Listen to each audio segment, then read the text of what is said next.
What's up, people? You know where we are, Red Dog Wine and Spirits. I'm in here with Bard right now, but before we even get to that, let me go on and let you know.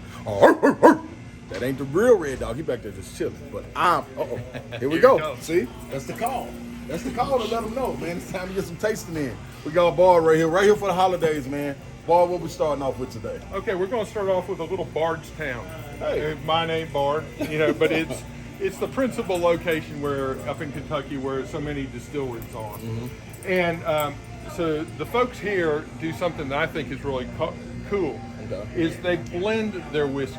Okay, so what you look on the side of all of their bottles, it'll tell you that it's got 56% of 4-year-old, it's got some 3-year-old, and it's got some 11-year-old with the mash bill on it. Yeah.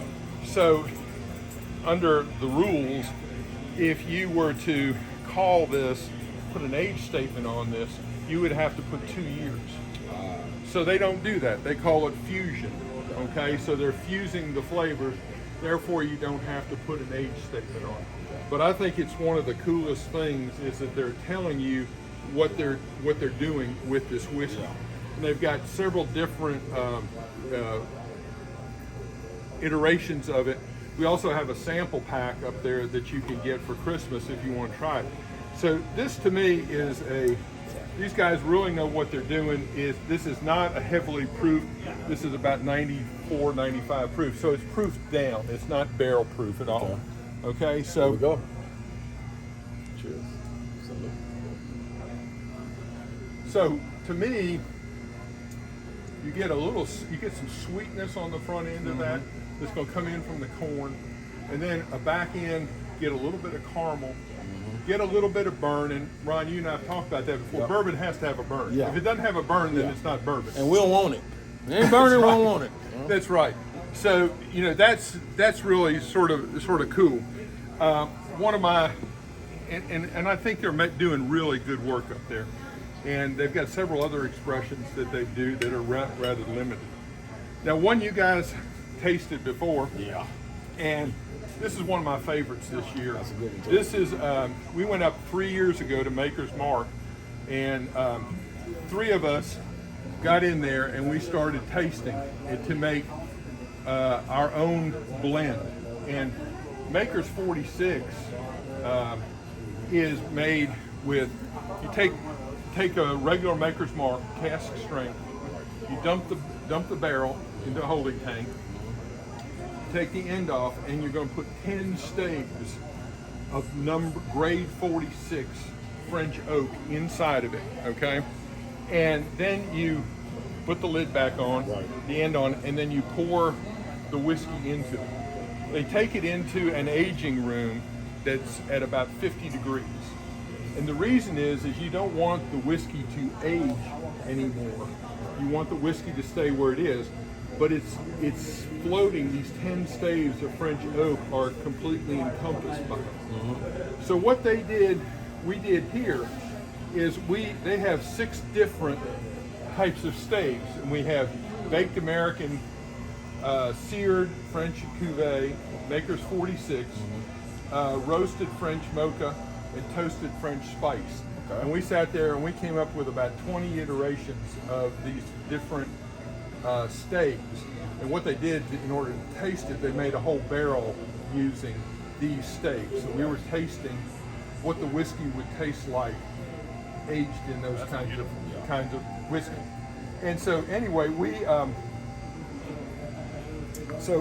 so this is the 3rd year that we've done the exact same recipe of staves.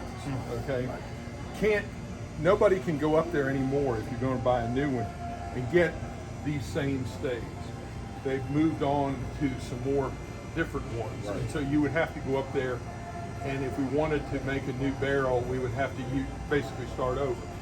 But they kept enough staves for those of us who had done it in the past to be able, for the next 3 or 4 years, to be able to do the same. So you have access. So we have access to it. And that's why people love bourbon, all the detail that is involved. Well, I think I think Ron and I talked the last time, you can take 6-year-old bourbon made in northern Kentucky or southern Indiana if it's MGP, and it all can sort of taste the same. I mean, it's all made relatively the same. It will be different based upon the wood and how it's aged. But what you're seeing more of, and we'll go through one here in just a second, is you're seeing them manipulate the whiskey to get different flavors out of it. Yeah. Maker's Mark for all of its life only made Maker's Mark. And now you have Maker's Mark 46, you've got cask strength, you've got other things that you're doing it. So here you go. A little Maker's Mark, Have all of it. Check it out now.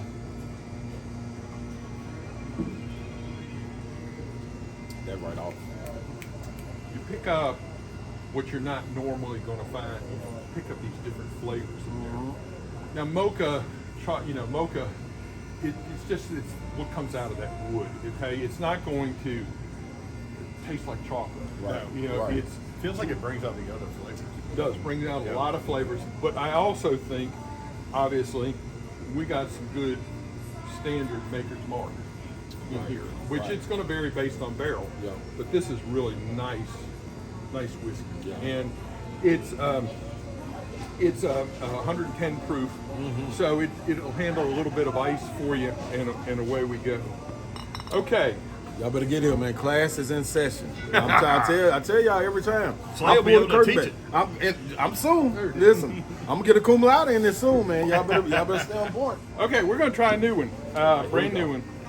This is from a group in northern Kentucky called Good Times. And what they do is they buy standard whiskey from MGP. Okay, MGP is the largest producer of whiskey in the world. And they are, I shouldn't say that, Jack Daniels will probably get mad. But MGP makes a lot of the whiskey that you're going to taste. Yeah. And so, but what they do is they manipulate the whiskey with other barrels, okay? So we have one that's done with honey. We had a Wheeler's Raid barrel done with honey. Yeah. It's completely gone. A lot of people think that if it was done in honey, it's going to be sweet. Right. Not so. Right. It's got grassy, clover kind of taste that comes back on the end.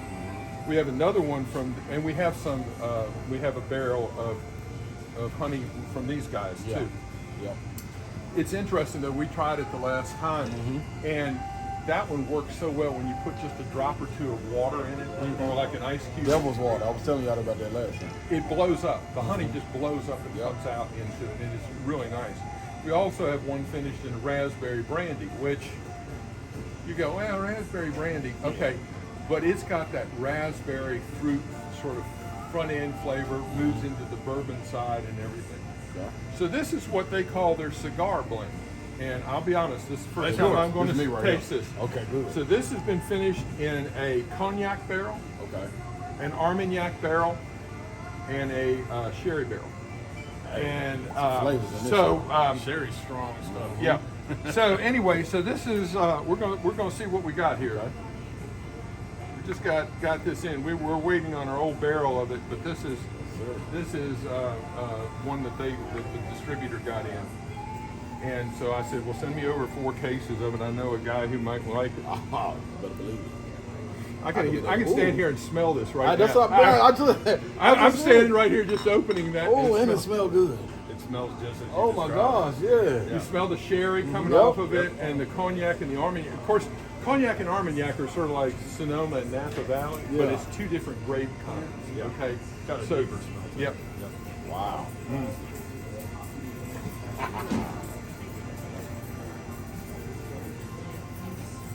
Oh, that's good. I like this. You can taste that cognac and the Armagnac adds depth to it, and then that sherry It's really smooth. is really smooth. And this is 118 proof. 118? 118. So it's on up there a little bit. This smell, I'm telling you, you got to be careful because you might just sit there and do like this. I mean, Just keep your nose in. This smells terrific. when we gonna opened be the a heck of a bottle, show. when we opened the bottle, you could smell it. I mean, it was good. Really good. Thanks for the education. Boy, that's good. It's what right we there. do. That's good. That's really good. That's really good. And I mean, you put a little water with it. I think it's going to really even expand it. Now, what was I need to get some water. the first one? The first one we had, our first one I ever tried was in the barrel with the Merlot, I think. The Zinfandel. The Zinfandel. Yeah, that's That a was great. good. That's a great cigar one too. That's Yeah. Burning Chair out of Burning California. Chair, Out yep. of California, and that's Dave Finney, who Okay. used to own Prisoner Wine Company. Okay. And so in that particular case, what he does is he owns another winery out there. He buys whiskey made at MGP, ships it out to California, and he dumps barrels of wine. So he dumped a full barrel of Zinfandel. And what he doesn't do is he doesn't let it dry out. So you dump the whiskey right in there. So you're going to pull Sucking that it out, wine yeah. flavor out of that. So when you're drinking that, it's an after dinner, sort of like a port. Right. You know, your cigar Right. will just go absolutely wonderfully with it. But it's hard. A lot of bourbon drinkers are purists, okay? And so when you start doing this kind of stuff, you got to try it, Right. Okay, and that's what we do at the tasting bar. You can come in here and you can try this stuff, and what you find is you don't want to drink the same thing every night. Yeah. You know, you don't want to. You know, it's like you don't want to drink Bodebach Chardonnay every night, or it begins to just taste like water. Okay, that's what these whiskeys do. This gives you a chance to do different things. They are expensive. They're everything's in the $70 to $90 range. Right. But with the proof that's on them, at these 120 proof or so, they last longer. Right. Okay, you can put less whiskey in your glass, put a little water in it if you want it at room temperature, put a couple of ice cubes in it, and 2 hours later, if you forget about it, it's still going to taste like whiskey. Yeah. And that's what makes it cool. Good times, man. Good times is my new bottle now. So I'm gonna tell you Pretty what. good. First person to come in and buy this bottle of Good Times, I'm gonna put $20 on it. So that's what you got going on in Red Dog Wine and Spirits. You understand what I'm saying? Get in here, man. It's the holidays. Got parties coming up. You need to get the Red Dog Wine and Spirits, and not only bourbon, everything in here. So get here, Bart. We appreciate it, man. Thanks, man. Thank you, Mark. Thank my you. brother. Yes, Look sir. forward to this afternoon. Thank you. Yep. See you. All right.